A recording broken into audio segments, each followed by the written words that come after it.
North Korea, a land where time has frozen, a nation that shut its doors to the world and locked its people inside. In 1994, after the death of Kim Il-sung, his son, Kim Jong Il, took over. The country slipped into one of the darkest famines in human history.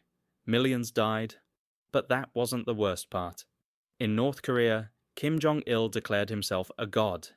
Yes, a man, worshipped as divine, and religion completely banned.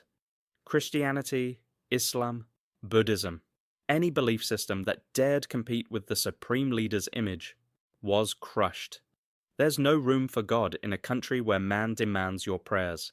When his son, Kim Jong Un, took over in 2011, he didn't just inherit power, he inherited fear. And he multiplied it. The borders were sealed tighter than ever. Signal jammers, barbed wire, surveillance towers, military given full authority to kill. And even China agreed to help. They tightened their side too. Brokers helping people escape. They raised their prices, from $2,000 to over $10,000 per person. But how? When most North Koreans don't even make $2,000 a year? Freedom became a fantasy. Escape? A dream only the rich could dare to imagine. Then came COVID-19. In 2020, North Korea became the first country in the world to completely seal its borders. Nothing in, nothing out. Why? Because nearly half the population is already starving.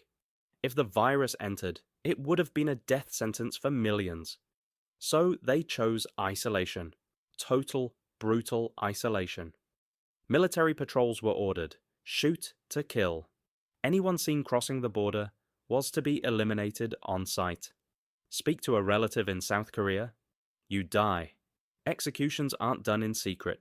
They send firing squads, and they shoot you in front of everyone.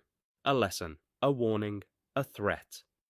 So why doesn't the world stop this? Because North Korea has nuclear weapons.